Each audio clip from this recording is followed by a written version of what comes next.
Well, first, let me thank all of the people who have done all the work to make this evening with you possible. We appreciate each one of you's willingness to come out this evening and support the program of the Jung Institute of Chicago.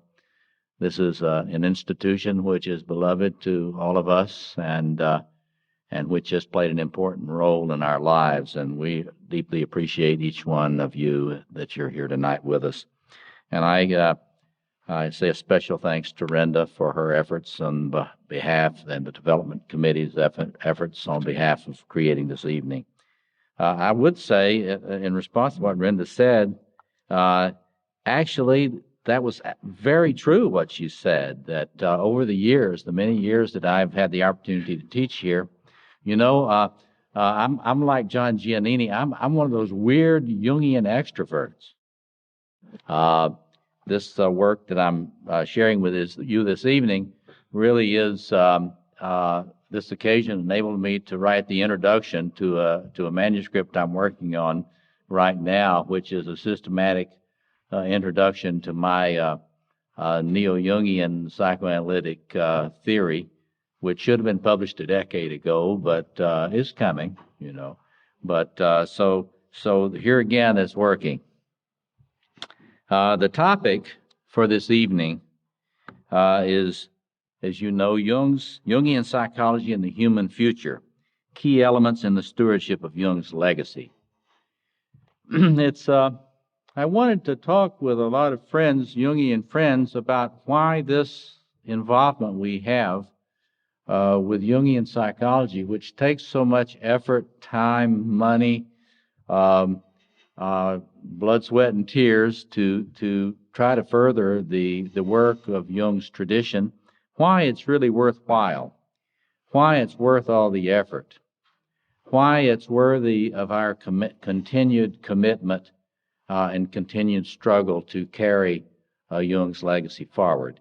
And, of course, there are many, many perspectives on this, and I will only be able to lift up a few this evening.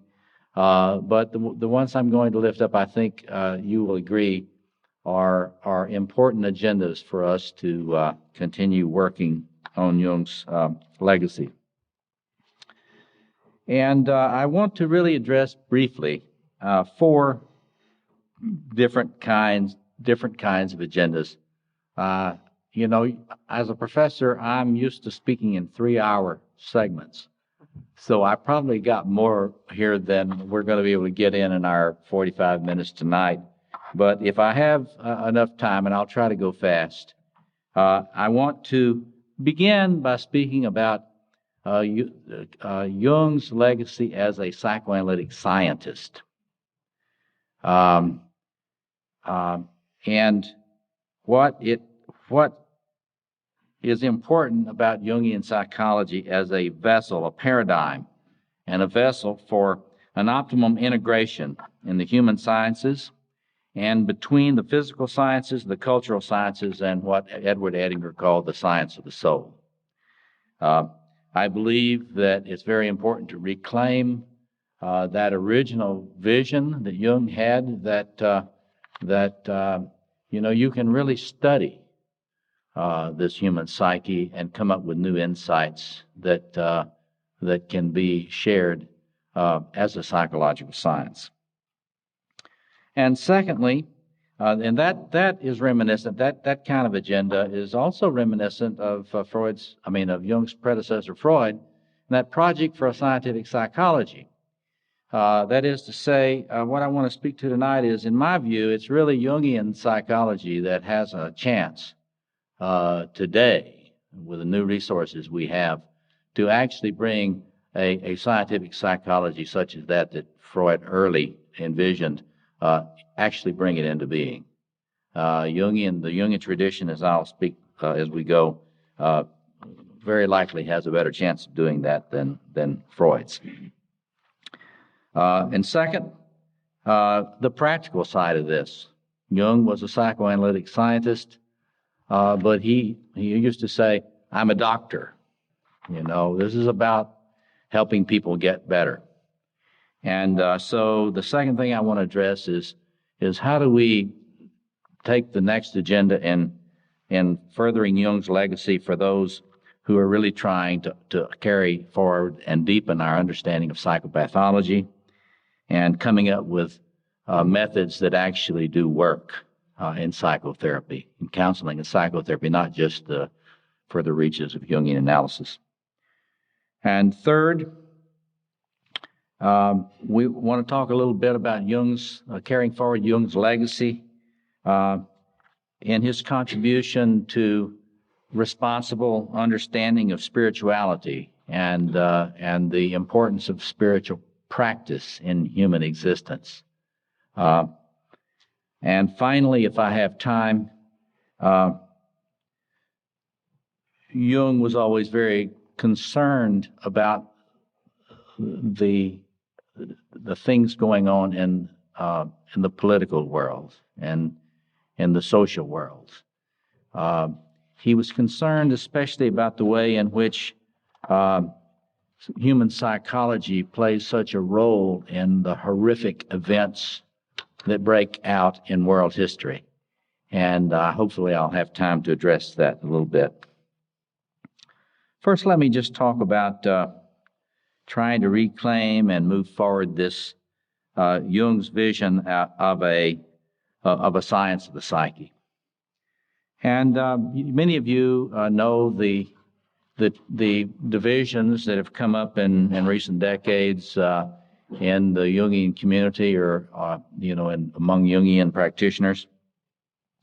There have been wings, there always are in any movement, different wings with different emphases in terms of what is really focused on in practice.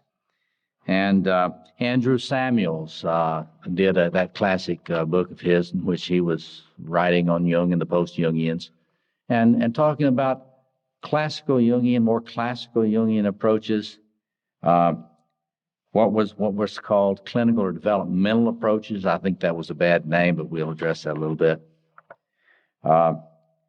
And so-called post-Jungian points of view. We need to just talk a little bit about what needs to be kept in mind as we try to go forward with developing Jungian psychology as a discipline. Clearly, classical Jungians are right in the way in which they lift up the value of Jung's primal discoveries and the power of his mind and the importance of the continued study of Jung's work. It's hard for us today to realize the size of Jung's mind. Edward Edinger, one of the reasons I love Edinger is that he really did have a sense of the enormity of Jung's mind and constantly calls us back to look at the primary text of Jung. And so we need to draw upon this kind of deep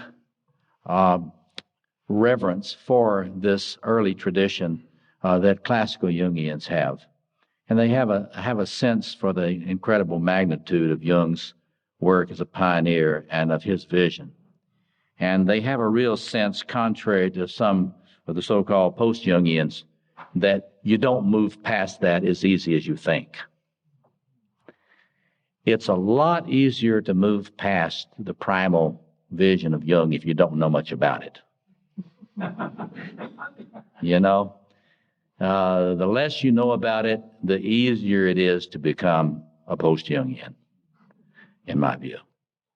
And so we need to really appreciate the contributions of those who are still really lifting up that kind of early, the early vision. Edinger's whole life and work is a reflection of that, and I'm deeply indebted and appreciative of Edinger and those that practice out of his sense of tradition. But the shadow side of that tradition is the tendencies which led unfairly, I think, to these books on the Jung cult and other kinds of disparaging treatments of Jung, which which focus on our continuing idealizing transferences to Jung and so forth. It's quite clear, of course, that we cannot treat the collected works as the Black Bible and require lockstep fundamentalist Jungian commitments to every word of Jung's. And there are still some folks that expect a lot more adulation than is really helpful. So we've got to hold that tension there. You know, this is that tradition and innovation tension that's always present in any movement, in any school of thought, in any science. It exists in all the sciences. And so, secondly,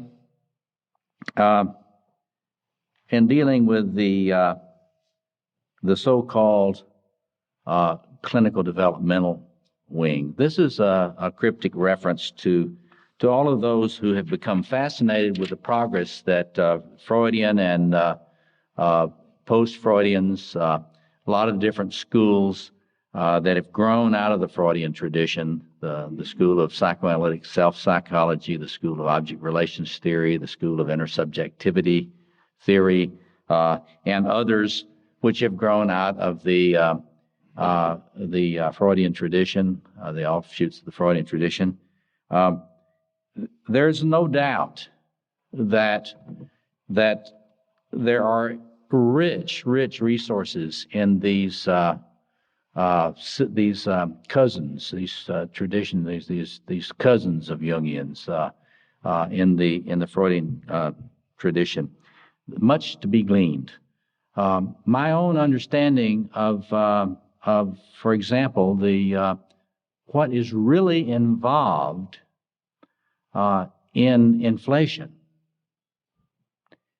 has deepened, I believe, very much from the fact that Margaret, my wife, one of our analysts here, was so good to teach me a lot of the self-psychology she was studying while she was studying at the Psychoanalytic Institute with Ernest Wolff.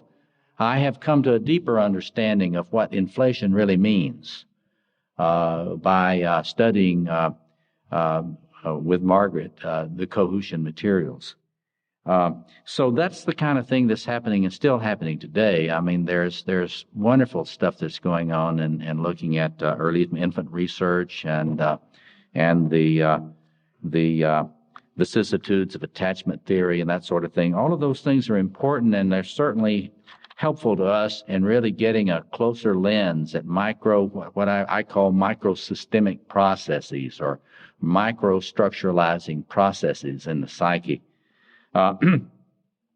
However, it's important for us to learn from them without losing a sense of a paradigm shift which occurred with the onset of Jung's thought. And that paradigm shift is a paradigm shift which understands that the unconscious is layered in a more complex way than any Freudians understand. And so I don't know what our competition is there. So in other words, we need to affirm this kind of drawing on these sister traditions.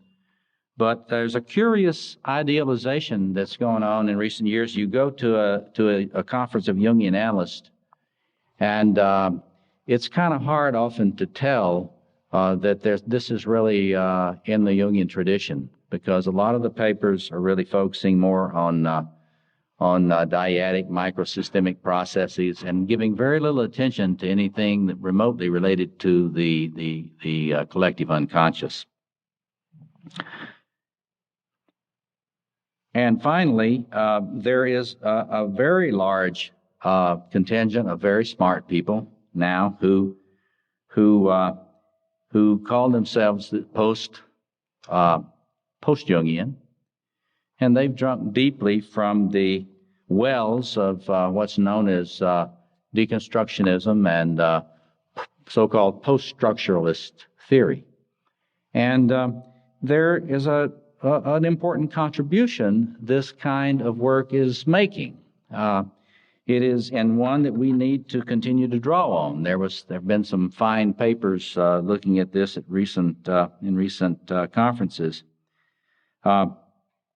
We need to continue to draw upon their capacity to emphasize the primacy of personal narrative, the role of the narrative self, the radical uniqueness of one's personal narrative. Their emphasis on a radical suspicion of the constructions of the ego. Theirs is a criticism of what's known as the Enlightenment ego, the kind of thing that Freud set about to overturn in his early work. They've taken the suspicion of the constructions of the ego to a new place, and it's one that includes attention to hidden power agendas, which include power agendas having to do with systemic racism and social class and gender, and which need to be addressed, because it's quite clear to many of us that all psychoanalysts have to continue working all the time on unconscious power agendas that exist in the context of the practice of psychoanalysis. So this is an important contribution. But by the same token, it's important, if we're going to carry Jung's legacy forward, it's important to understand that there cannot be any post-structuralist psychoanalytic science. These resources that are being drawn on are fundamentally antagonistic toward the possibility of human science. And if you teach in a university today, and it becomes known that you're actually studying those things in the human psyche which are common to all human beings, you are immediately, that is, if you're a Jungian, you are immediately subject to suspicion as to whether or not your sole agenda is one of dominance from your class position. And if you're not working in a university these days, it would be hard to imagine the rift that has opened up between it would be hard to imagine that the rift between the humanities and the sciences could have grown wider, but since C.P. Snow's work so long ago, back in I think the 50s. But in fact, the rift between the humanities and the physical sciences, empirical sciences, has become wider now, and there is a kind of incredibly grandiose certainty on the part of many of these very, very brilliant people, based on this postmodernist ideology, that there really is nothing that cultural anthropology can say which applies to all humans. And certainly Jungians are suspect, especially if they want to look at anything about the objective psyche. So we need to draw on these resources, but we need to not go overboard, get into these idealizations of these resources, so that we lose a sense of an attempt to develop Jung's scientific inquiry into the deeper structures of the collective unconscious. And so here is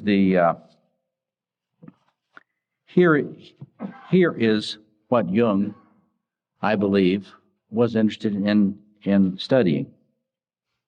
And what if we are going to carry his legacy forward and not get lost in an ideological cul-de-sac, or get lost in an uncritical idealization of our Freudian older siblings, or or get lost in an uncritical adoration and being locked in simply Jung's work and not appreciating the work of folks that are carrying that research forward with new evidence. Here are some of the questions, and I want to lay out what I believe to be the questions which this discipline of Jungian psychoanalysis in its scientific aspect needs to continue addressing, as Jung did in his work. This is, what are the deep structures of the human psyche? And when you're looking at a theorist, you got to really look, do they in their framework, their paradigm of thought, believe such things exist? Because there are people today who carry the credentials of Jungian analysts who do not really believe that such things exist.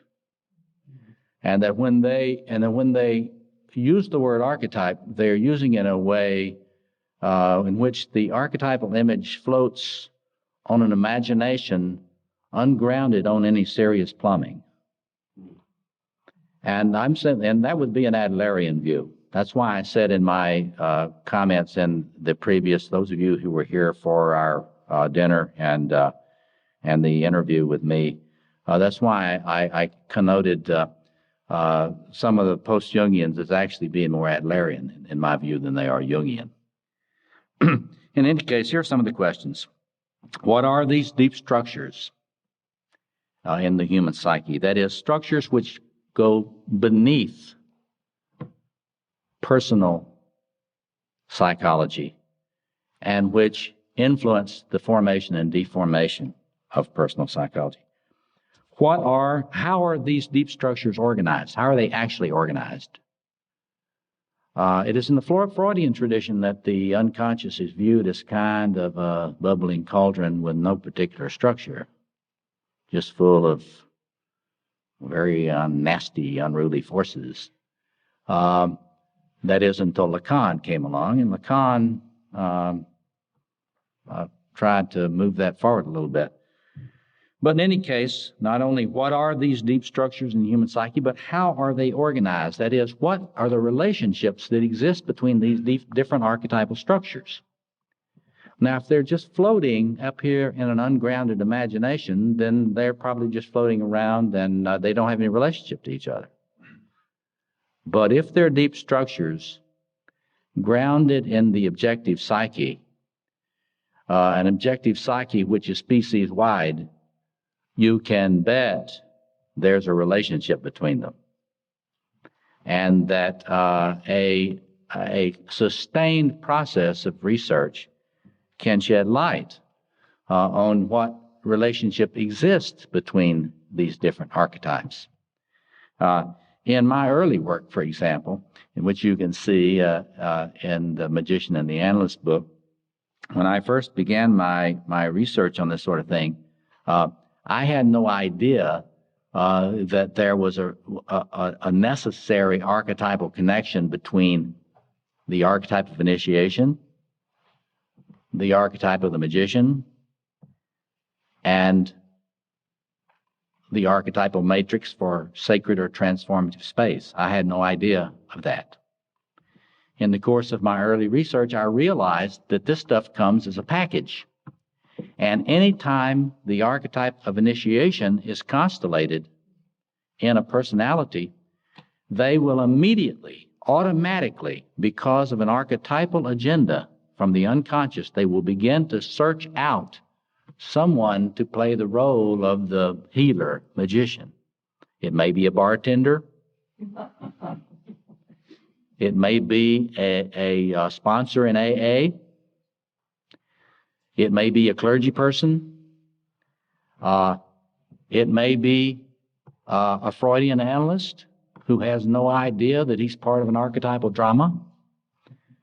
But when that archetype of initiation is constellated either by life cycle transition, such as going through adolescence or midlife, or through some unexpected disappointment or catastrophe, such as divorce, or major illness, or major loss of some career dream or something, that automatically kicks one into a stimulation of this archetypal process in the psyche, and one will start looking for a ritual elder, magician figure, and start looking for a special space in which to be transformed.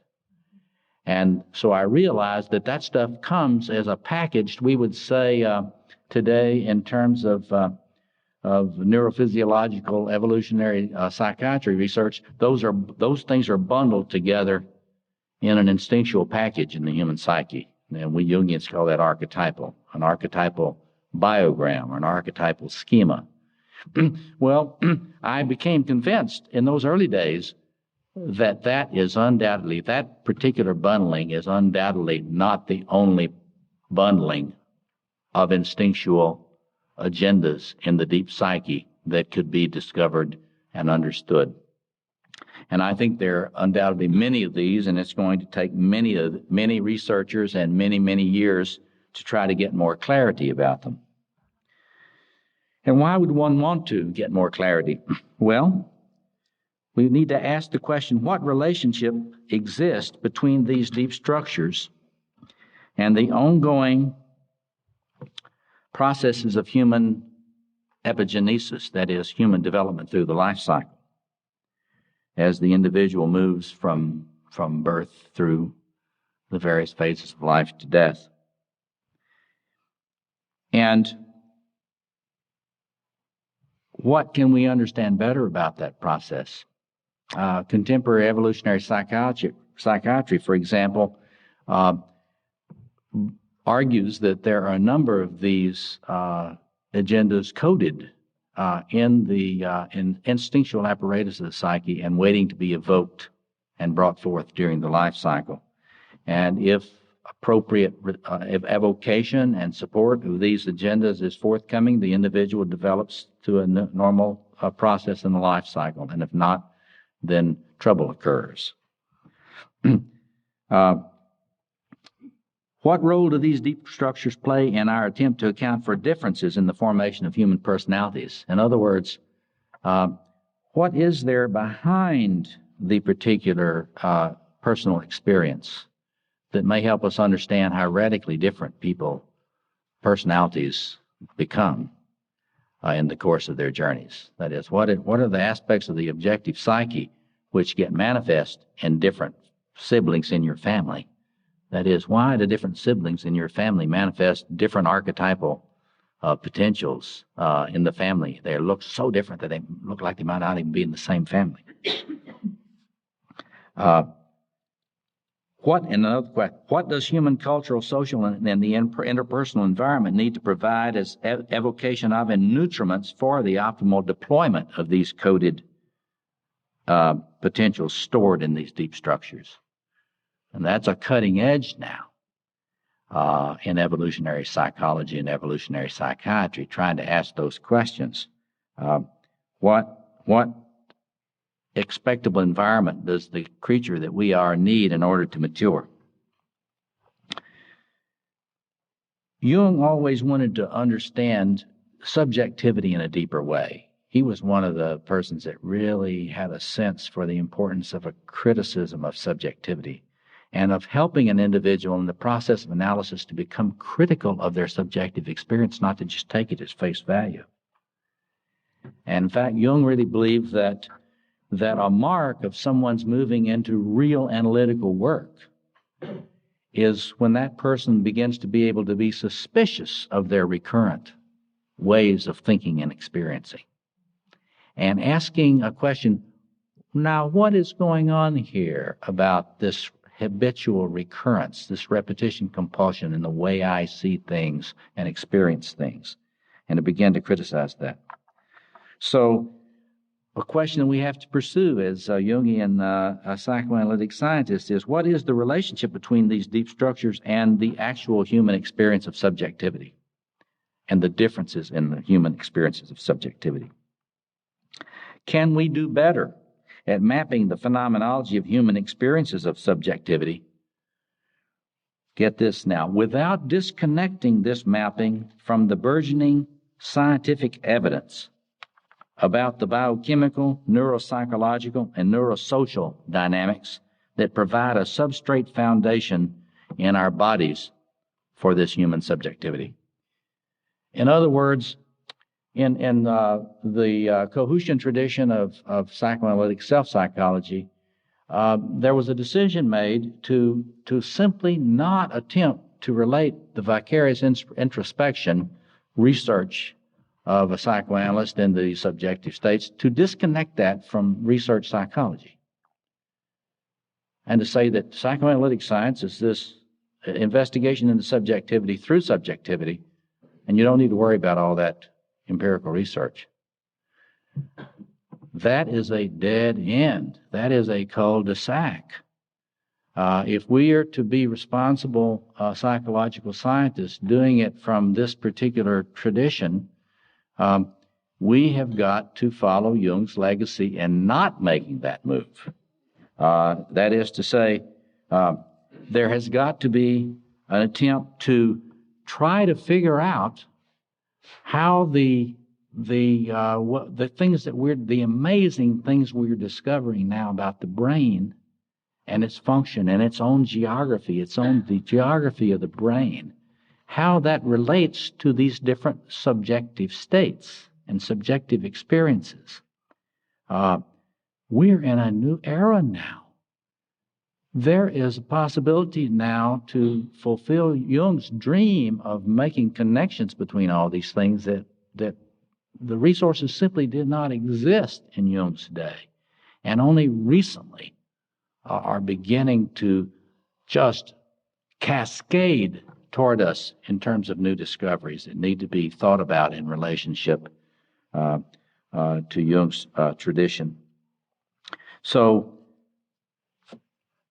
that's a huge agenda, that exciting things are possible now. And I know some of our colleagues, certainly Anthony Stevens in England and George Hoganson here in our institute, are looking at these things and trying to study, trying to understand these. And there are many others in our society who are looking at some of these things and fascinated by it. And this is a very promising thing. We're not interested in trying to reduce. For one, I'm doing a lot of study now of evolutionary psychology and psychiatry to try to relate it to the discoveries that I've made. But we don't need to reduce everything to those primal processes. But it's irresponsible not to raise the question of how they do relate. And we've got to not go that sort of obscurantist route in the future of our discipline. Next, what is the relationship between these deep structures and the recurrent patterns which emerge in human mythic imagination, ritual practice, contemporary cultural creations, and spiritual experience?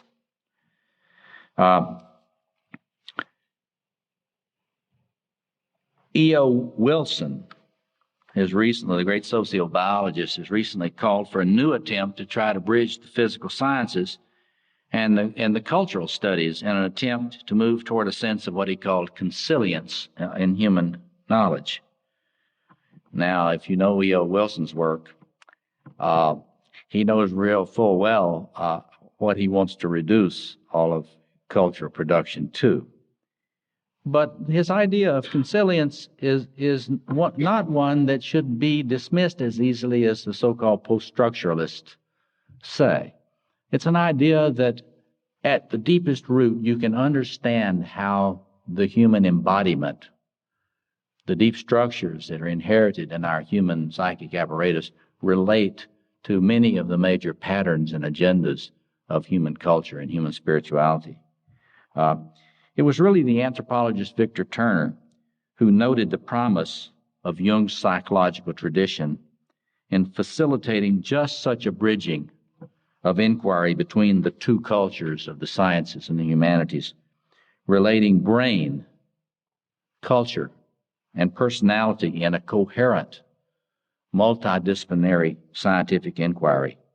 Contemporary Jungians, if we are to be really adequate to Jung's tradition and carrying it forward, need to take up Turner's challenge to us.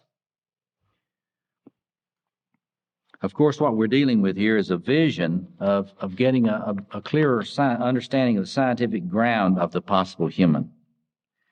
In other words, if we pursue this, we should be able to ask the question about a mature human organism,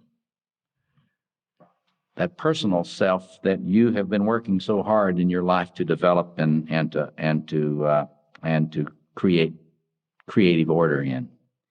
This is parallel to Coates' nuclear cohesive self.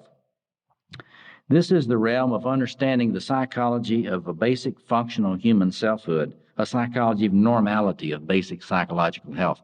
That is to say, we need to ask the question, what's the relationship between these deep structurally coded agendas, and what has to happen to get them working good enough to have an actual functioning, mature human self that's not dominated by the or overstimulation of one or more archetypal agendas, or the understimulation of a particular archetypal agenda.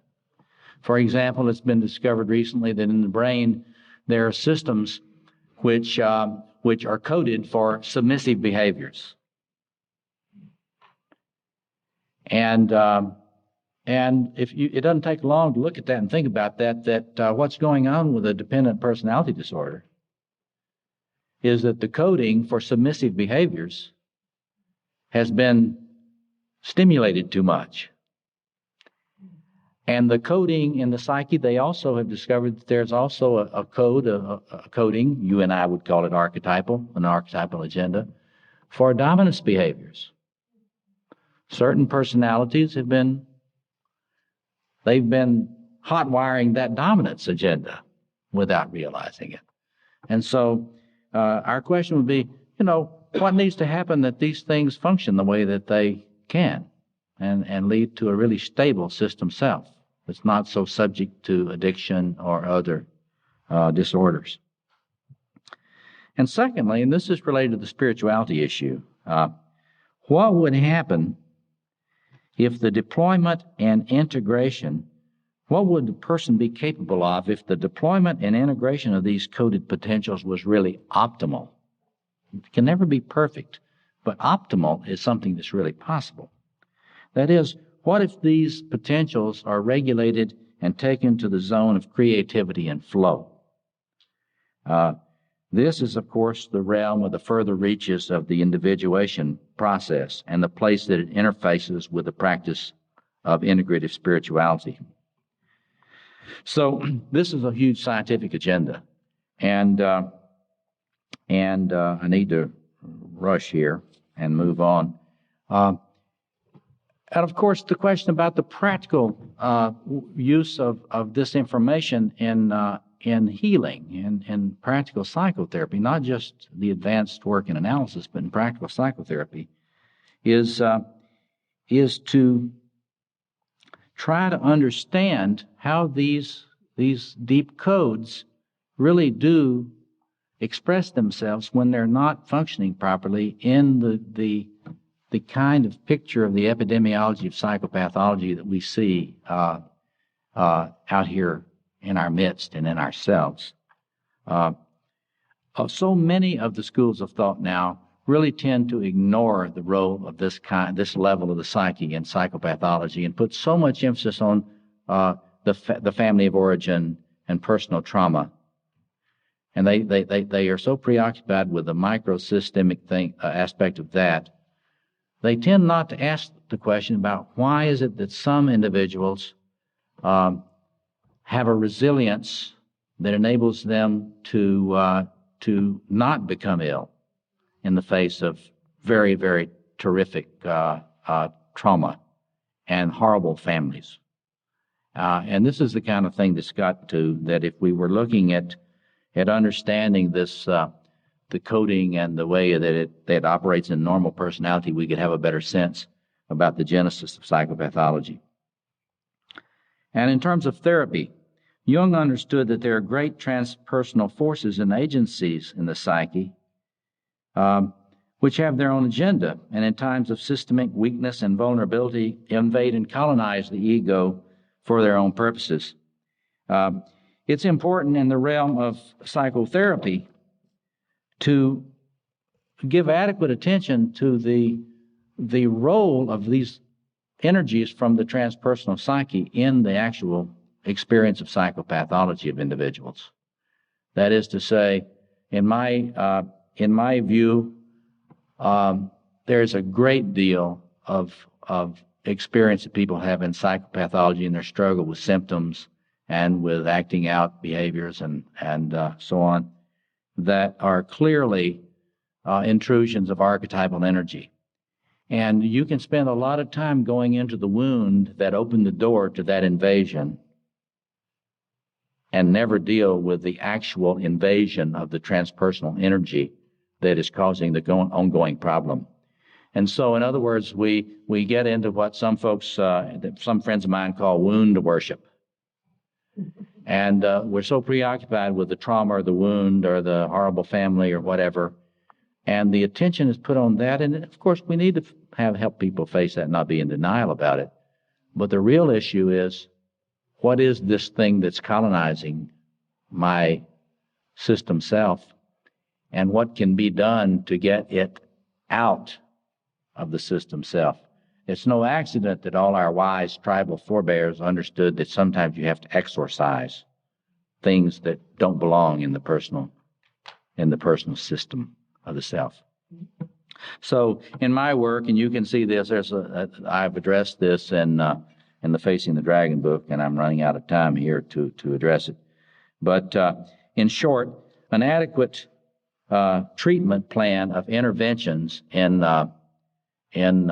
counseling and psychotherapy, not to say the more sophisticated analytical work, must attend more, in my view, if we're going to be faithful to Jung's legacy, to the management of numinous transpersonal archetypal energies, and not simply focus so much time on just the examination of particular developmental experiences which led to the symptom picture.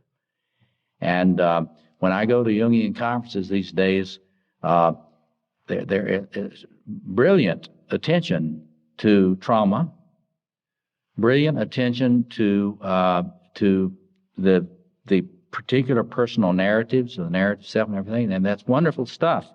But I do not hear very much attention to understanding the role that the compulsive forces of the objective psyche play in practical psychotherapeutic treatment, and knowing how to deal with that. So that's the challenge that I think we face. So let me just talk a little bit now. I've got about a few minutes. I'm going to shut up, and then we'll dialogue for a while about this stuff. Carrying forth Jung's legacy and understanding the significance of the mythic imagination, ritual practice, spiritual tradition, and spiritual discipline in human life. First of all, I would just like to say that it's very important. One thing that often people don't realize is that, it's a lot harder to become a competent Jungian analyst than it is to become an Adlerian or Freudian, not to diminish the enormous challenge of becoming an analyst in any tradition. But in a serious Jungian analyst has to study cultural, religious, mythic forms, following Jung's own example. And when we do that, we're not doing it just because we love to study it, although we often do have a love for it. But Jung viewed research into myth and ritual as scientific research into the objective psyche. And to study that is the way you get understanding of what these deep structures really are. They're not simply a Jungian esoteric interest in antiquarian practices. What we need to do in this, we've done good work with this, but there's been a tendency in Jungian circles to not really look at the burgeoning research that Jung did not have into comparative mythology that exists today. Not long ago, someone accused me of, in a Jungian journal, they didn't really say it, but they kind of hinted that I was plagiarizing George Dumézil in my work. And I thought, I better find out who that is. And so I looked into who Georges Dumézil was and his work, and I did find out that actually Dumézil and a lot of his colleagues, he's a French scholar, French comparative methodologist, and I discovered that there is this enormous body of comparative mythological work on traditions ranging all the way from India, all the way through the ancient Hittites, all the way through ancient Rome, all the way over into the Celtic traditions, huge, through the Nordic traditions, huge body of comparative mythological research, which actually looks for the structural patterns between the different deities in all of those traditions.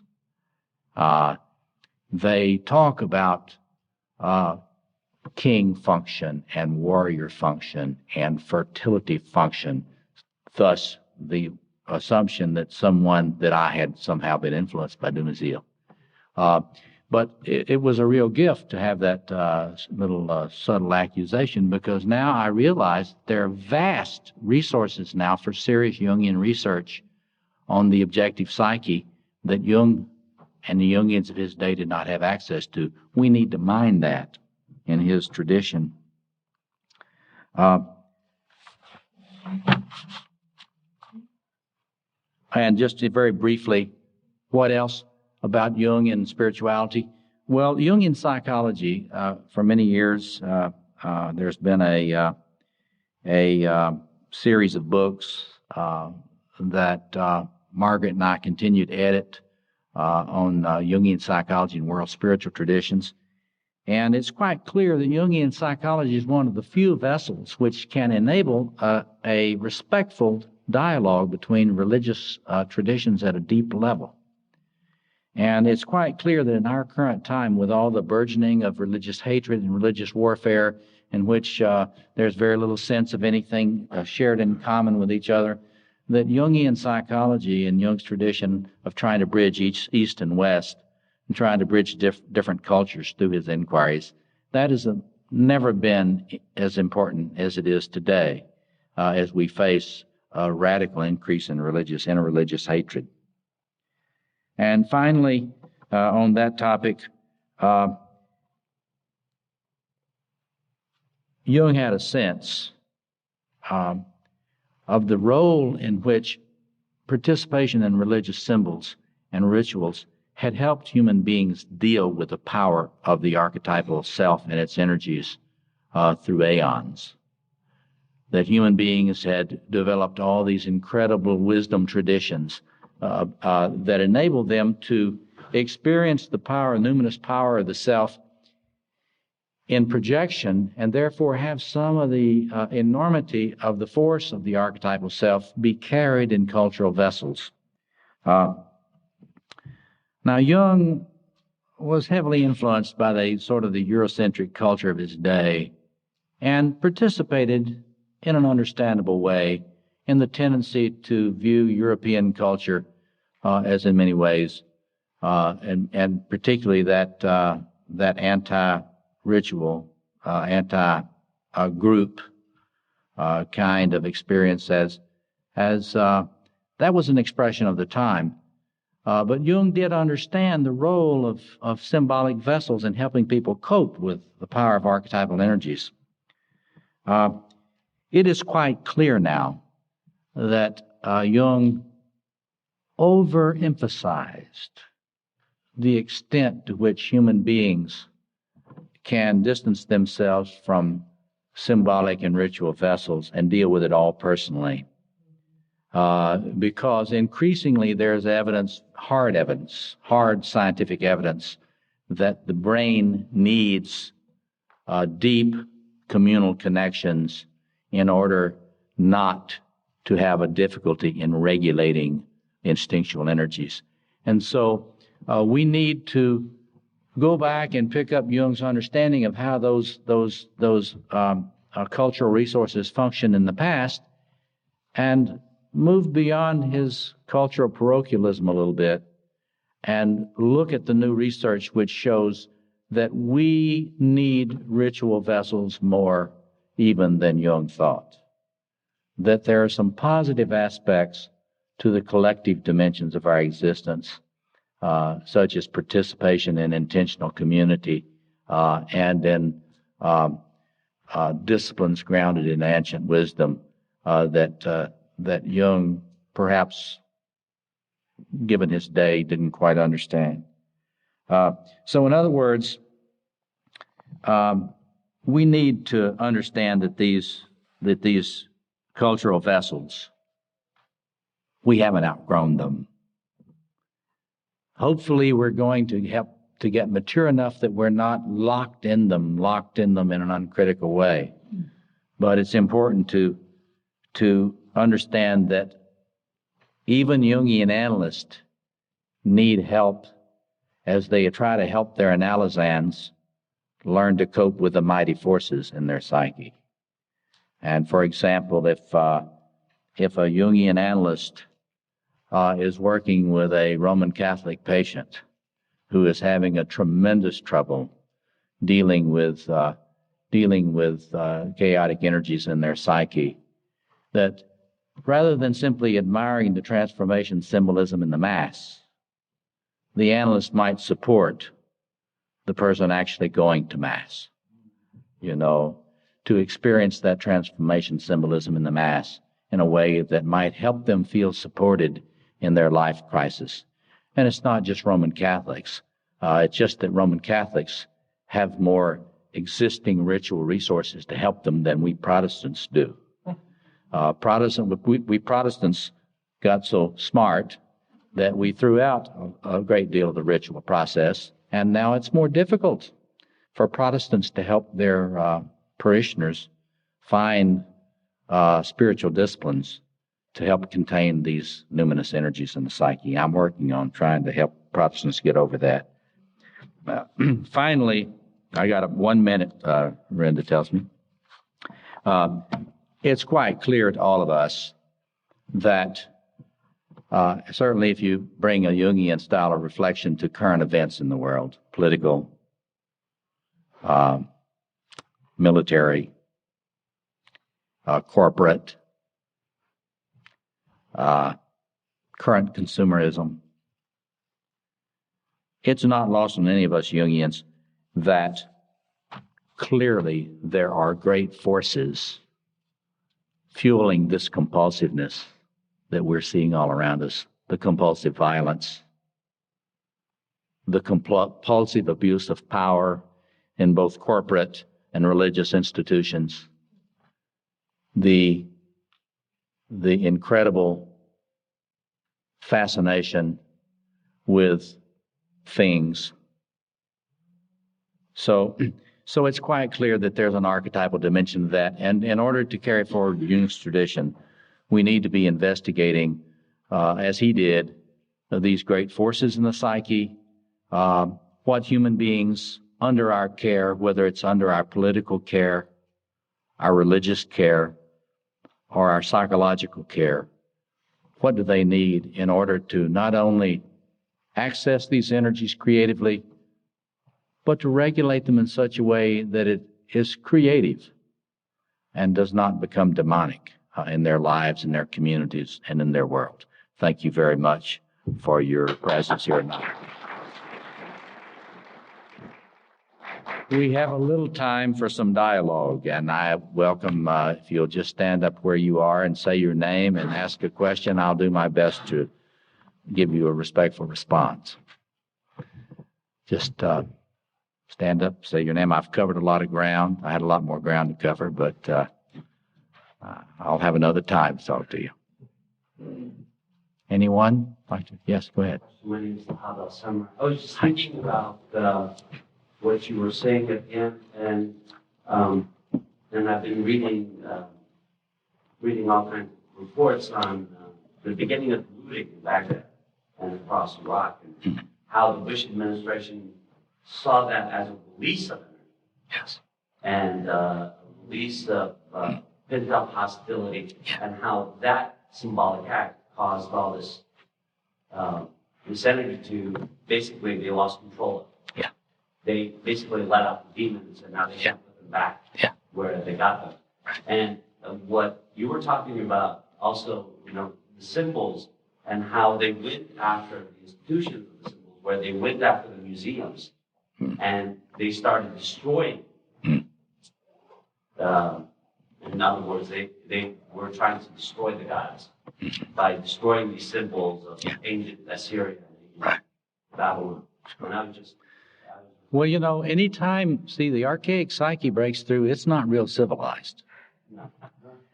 And you're probably right. I hadn't really given thought to that particular point, but there probably is a sense in which the archaic psyche in its really destructive form probably hates anything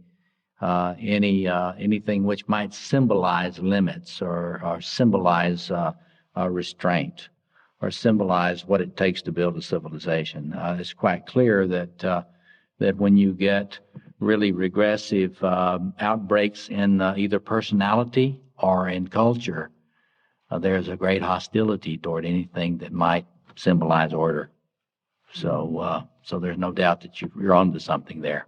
Other comments or questions? Yeah, John. On the other hand, we know from the history of Speak up, John, so they can hear. we know from the history of human culture that there are all these forces that are seeking to balance some of this madness that emerges from the unconscious. The unconscious is also so extraordinarily wise and ethical. So ethical that Jung said that one of his first tasks was to seek the significance, the ethical significance of his dreams, not just for his personal life, but for their application to society.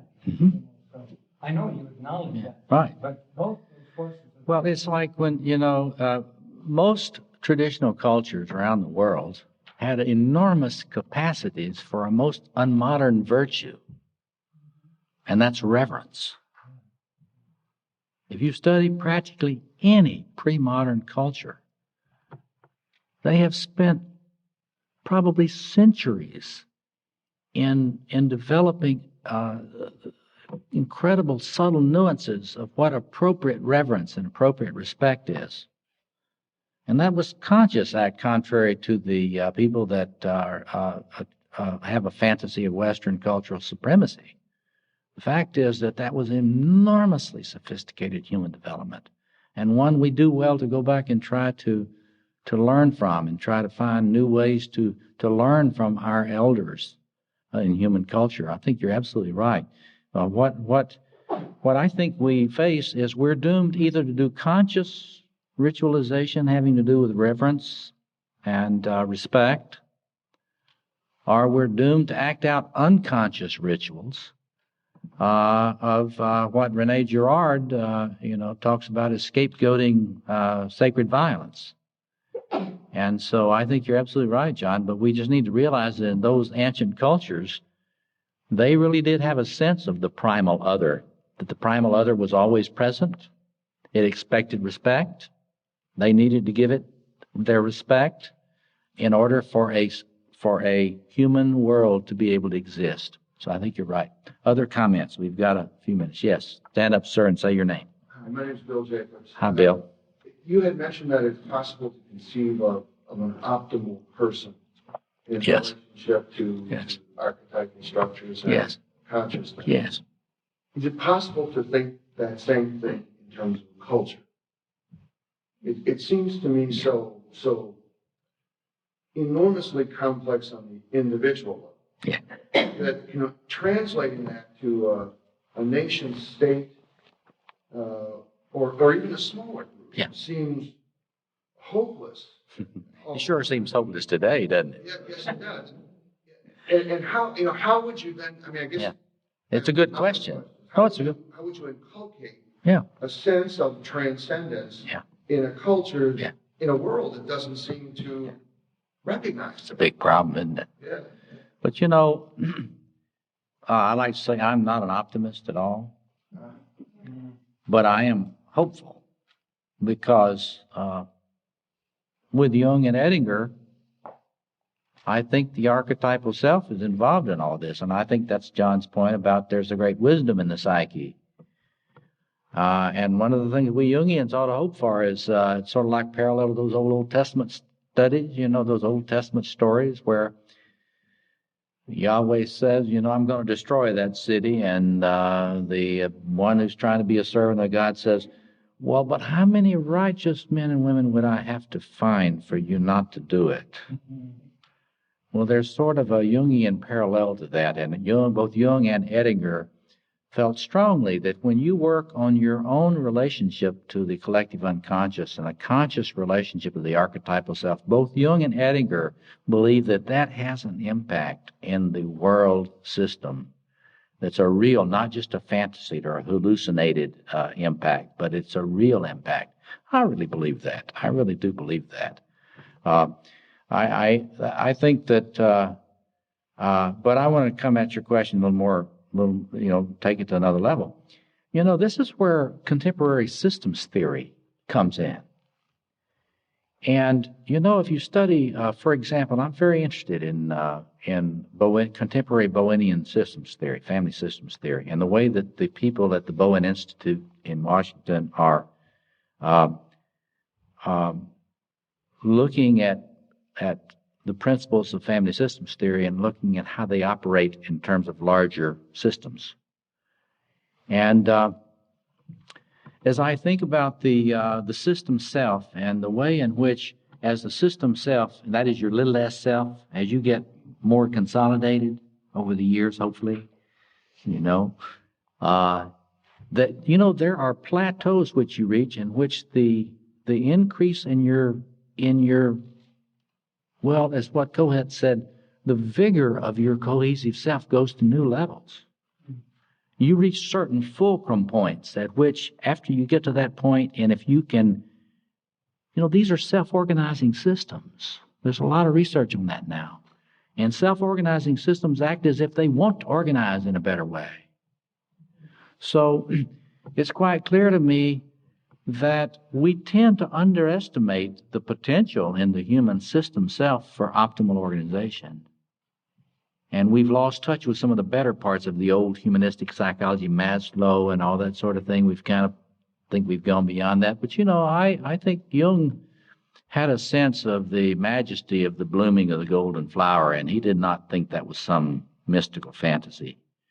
So if you think in terms of systems theory, as I do, I started thinking in terms of the relationship of systems theory, general systems theory to this, to Jungian psychology and process philosophy back in 1965, and I've continued that since. That if you get enough people who are able to do what Bowen calls differentiate from regressive mergers, read that, learn to differentiate from immersion and unconscious archetypal materials. If you get enough people who are able to relate to the archetypal realm without being fused with it, which is what Jungians try to do, right? According to systems theory, here's a hopeful thing now, according to your question. According to systems theory, the best thing you can do in a family system or an organizational system, if you want to help it, is not spend a lot of time with the most dysfunctional, but to have the most functional person carry their creative integration to a higher level. Does that sound Jungian? Sure does. And the sense that these systems theorists have is that if you're in a system and it's kind of dysfunctional, if you work very hard on optimizing the creative system integration in your own personality, read that your own individuation process, that dysfunctional system will move to a higher level of functioning. So I don't think it's completely out of the question that we might hope for a human culture which was able to move to higher levels, more mature levels of creative integration. If I didn't believe that, I would be a lot more depressed right now than I am. Yeah, back here in the back.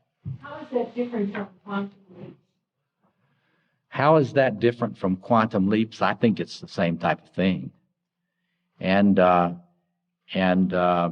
it's like, this is all about this new science. This is another one of the wonderful things going on in contemporary science, which we need to draw upon in carrying our conceptualization in Jungian psychology forward. All this new information about the creative integration in complex systems. And some of our colleagues in Jungian psychology today are looking at this material. Yes, go ahead. I wanted to connect it to the cover of Scientific American. Okay. The 11, string theory. Mm-hmm. Mm-hmm. Yeah.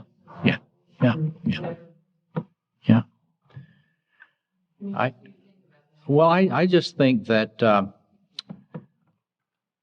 I really think that these processes, which we look at in the psyche and are so fascinated with, these things are parallel to processes in the physical world.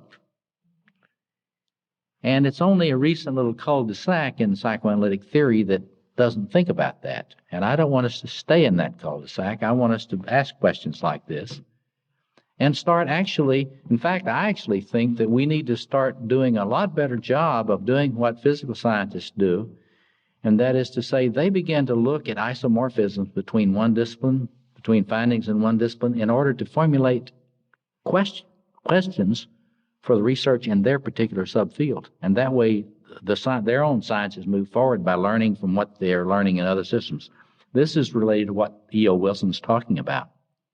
So I don't think it's weird at all to envision what you're talking about. But you got to realize the size of this project. We got a lot of work to do. And we need a lot of people in the vineyard working on this together. Yes? Yes.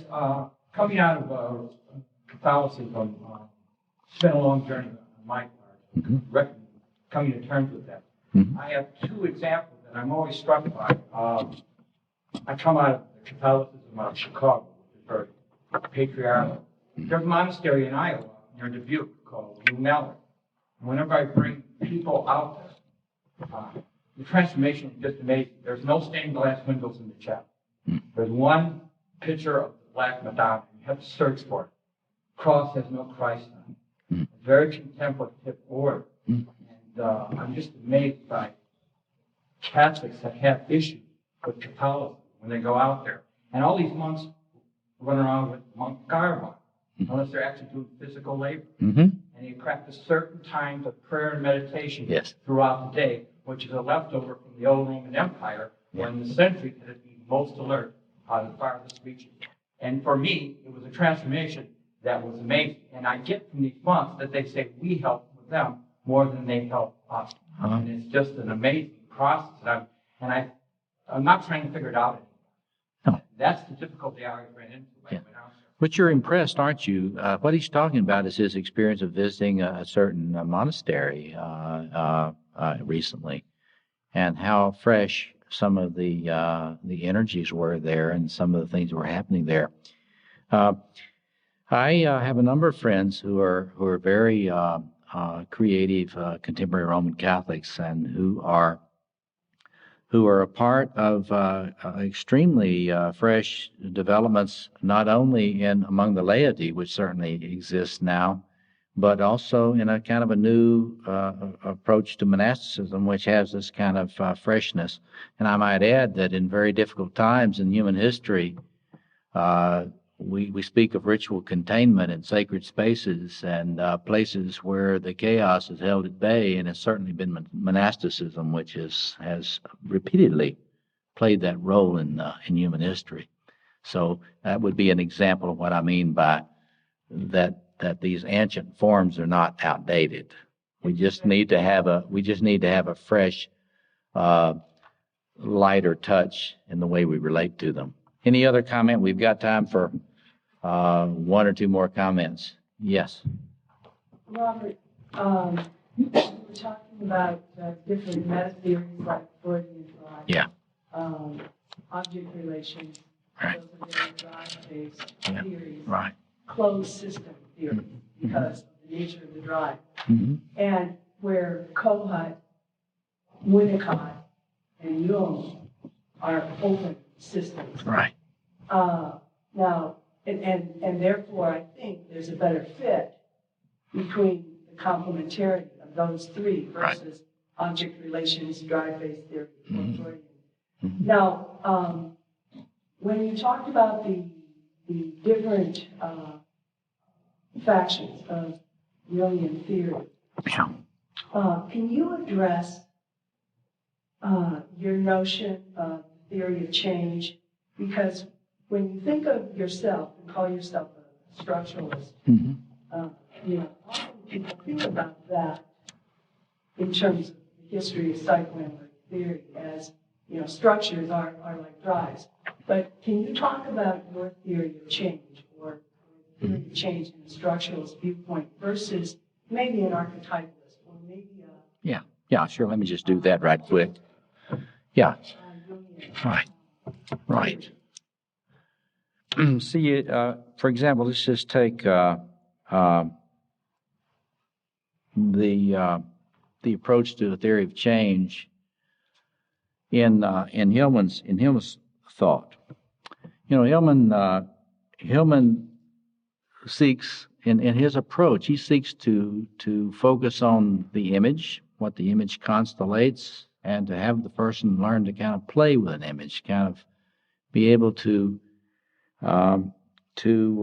relate to that image in a way in which it can become more conscious, and there can be much more of a fluid relationship between the personality and that particular image.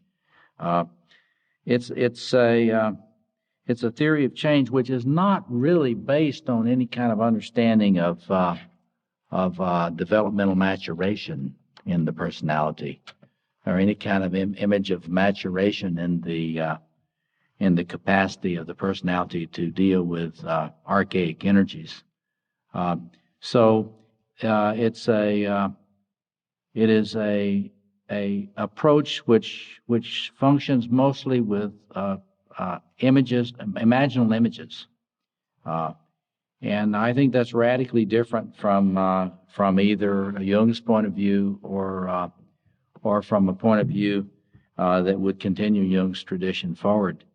In archetypal psychology, there is no sense of any kind of plumbing that underlies the imagination, and therefore you can't really address what is going on in psychopathology. Hence, Hillman's real lack of interest in diagnosis or the actual geography of psychopathology, because there's no understanding of anything underlying all those imaginal structures.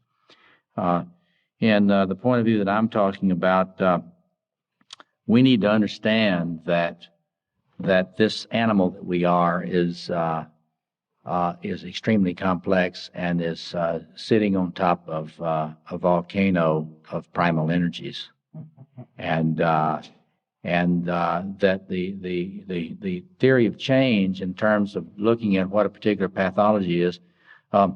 I talk a lot when I'm teaching a therapist in some seminars. I talk a lot about the concept of a structural cure, and I put cure in quotes because if you're really a Jungian, you understand that you cannot cure someone's relationship with grandiose energies in the psyche. It can't be fixed in the analytical process. In other words, if you have a Freudian or one of these other points of views, you can actually have a fantasy that you could get rid of the grandiose energies in the psyche by transmuting and internalizing them, and that they will sort of be no more problem. And if you believe that, I got a bridge I want to sell you.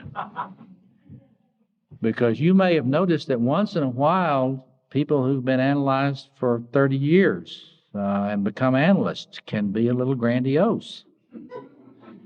Fancy that? How could that be? Was it a failed analysis? No.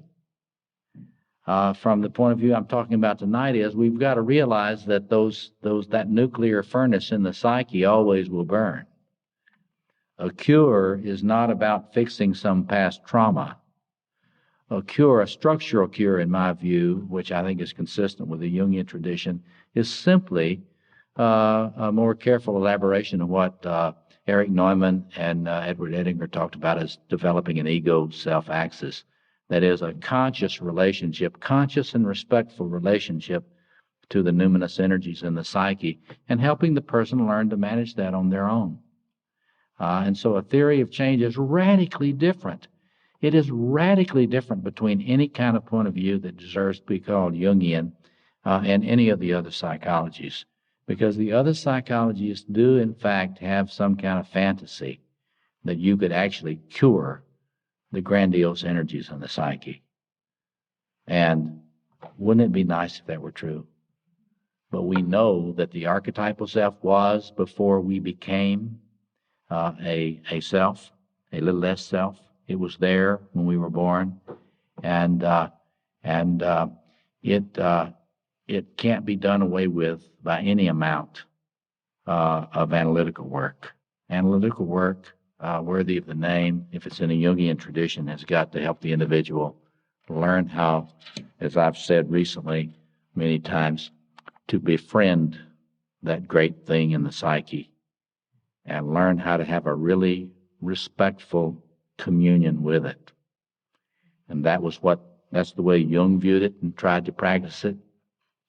And I think that we have, as I've said tonight, we have new resources today to get a deeper understanding of just how hard that is.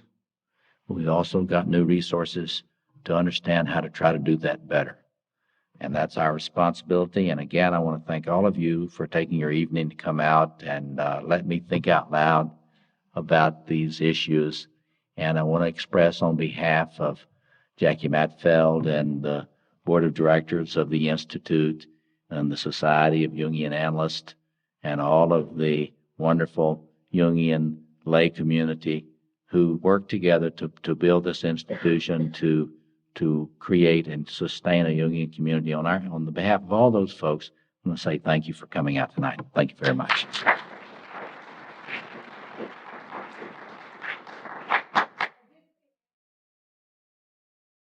This concludes Robert Moore's lecture, Jungian Psychology and the Human Future, Stewarding Jung's Legacy for the 21st Century, recorded at the C.G. Jung Institute of Chicago on November 7, 2003. If you are interested in additional information on Robert Moore, the Institute for Psychoanalysis, Culture, and Spirituality, or other audio programs by Robert Moore, please visit www.robertmoore-phd.com.